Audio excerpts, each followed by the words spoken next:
पूर्वतन प्रधानमंत्री डॉक्टर मनमोहन सिंह का परलोक हो जाइए 92 वर्ष बयस डॉक्टर मनमोहन सिंह का परलोक होइछि। अचानक स्वास्थ्य खराब होबार दिल्ली एम्स रे तांको भर्ती करा जायथिला। तेबे चिकित्साधीन अवस्था परलोक हो जाइए। एम्स रे एक डाक्तरी दल तांकर चिकित्सा करथिले।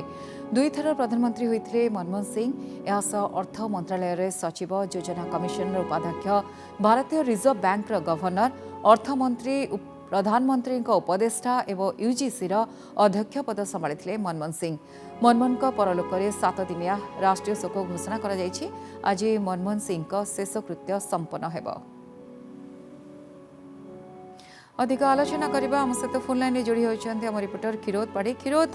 7 दिनिया राष्ट्रीय शोक घोषणा कर छड़ा जहाँ सूचना रही आज दिन 11 केंद्रीय कैबिनेट बैठक बस आज शेषकृत्य संपन्न हेब। अधिक सूचना कौन?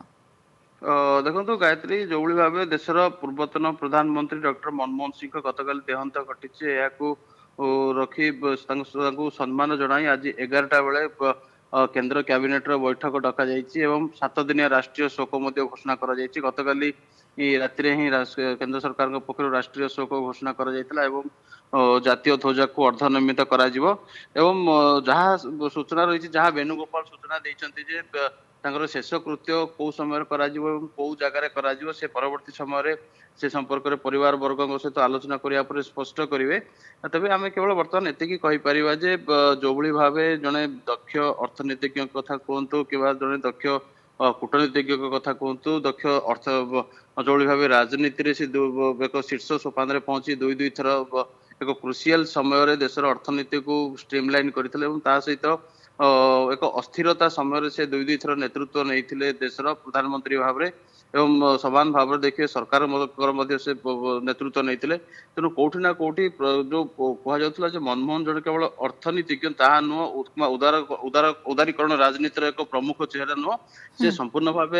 अर्थनीति सहित राजनीतिर समन्वय रखी से आग को बढ़ी क्षीरोद राइट टू इनफॉरमेशन कथा कहतु बा एजुकेशन कथा कहतु बा आपण जे देखिबे खाद्य सुरक्षा कथा कहतु अनेक योजना से करछन किंतु बड़ कथा हला आज जेहेतु सरकारी कार्यक्रम सब बातिल रही शेष दर्शन करने काली राति सारा आम देखु विशिष्ट व्यक्ति मैंने पहुंची आज शेष दर्शन करने सुजोग मिल देखो गतकाली राति ही जितेबाला दिल्ली एम्स पक्षर स्पष्ट करागला देहांत घटी तार जो फर्मालिटीज रही फर्मालिटीज कंप्लीट पर जो सरकारी बासभवन रही दिल्ली में सेठाकू अणा जाइथिला एवं तुरंत तमाम देशर बड़ बड़ नेता मान आरंभ कर विभिन्न देशर डिप्लोमाट आरंभ कर समस्त शेष दर्शन करते बासभवन में एवं प्राय राति 2:30 बेले कांग्रेस अध्यक्ष मल्लिकार्जुन खड़गे एवं विरोधी दल नेता राहुल गांधी बेलगाम फेरी आसी शेषकृत्य कौ समय कौ जगार से संपर्क परिवार वर्ग सहित आलोचना कर गतकाल परिवार पक्ष स्पष्ट कर कौन कर तेणु जो तमाम नेता मैंने आलोचना कर विशिष्ट व्यक्ति माने शेष दर्शन करुँच आज आसी विभिन्न राष्ट्र डिप्लोमाट माने कूटनीतिज्ञ माने आसी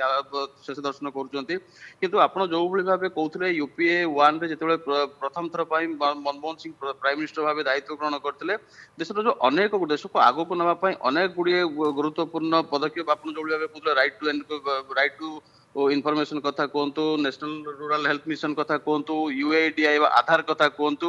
कि जो भाव रूरल एम्प्लॉयमेंट गारंटी स्कीम कथा कहतु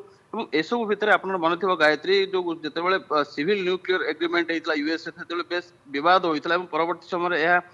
किभली भाव देश को लाभदान देवता परवर्ती समय समस्त उद्बोध करते सबू जो प्रमुख प्रसंग गुड़िक ही एक दक्ष राजनेतार परिचय आनी डॉक्टर मनमोहन सिंह तेणु से जन व्यक्ति देहांत घटी से जन विशिष्ट व्यक्ति को आज देश मन पकाउछ कूटनीतिज्ञ आरंभ कर देशर बहु बड़ बड़ नेता आरंभ कर विश्वर जो विशिष्ट नेता मान अच्छे क्षीरोद देश गोटे बड़ लॉस खास कर कांग्रेस गोटे बड़ क्षति कहुच्छी किंतु 1991 कथा को काली नहीं आलोचना होता जो समय अर्थमंत्री हिसाब से किभली भाव देश को से उद्धार करते अर्थ व्यवस्था जिते टिके सामान्य भल नथिला बड़ कथा कहुच्छी मनरेगा योजना जहाँ गोटे माइलस्टोन निश्चित भाव में आप महात्मा गांधी नरेगा कथा कहतु कि नेशनल रूरल हेल्थ मिशन कथा कहतु कि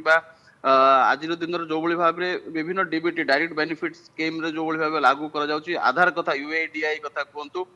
जो ग्राम्य अर्थनीति को स्ट्रीमलाइन करने ग्राम्य युवक युवती मान कर्म नियुक्ति जगह रूरल एम्प्लॉयमेंट गारंटी स्कीम कथा कहतु राइट टू इनफॉरमेशन एक्ट कथा कहतु ये सब प्रमुख प्रसंग गुड़ी को नहीं से देश को स्ट्रीमलाइन करते एवं जदिव परवर्ती समय विरोधी दल पक्ष विभिन्न स्कैम कथा विरुद्ध आसीला किंतु परवर्ती समय भूल प्रमाणित होता टूरिस्ट स्कैम कथा कहतु कोल स्कैम कथा कहतु जिते सब स्कैम कथा कहतु जिते सब मनमोहन सिंह विरुद्ध आसाला परवर्ती समय भूल प्रमाणित होता तेणु बर्तमान आम एति कहीपर मनमोहन सिंह को आम जो भाव जड़े जो भाव कहते प्राइम मिनिस्टर भाव जो पीवी नरसिंह राव दायित्व ग्रहण करते 91 मसीह से समय अर्थनीति एक विपर्यस्त हो पड़ा देश में से समय देशर प्रधानमंत्री भाव स्ट्रीमलाइन करते देशर अर्थनीति को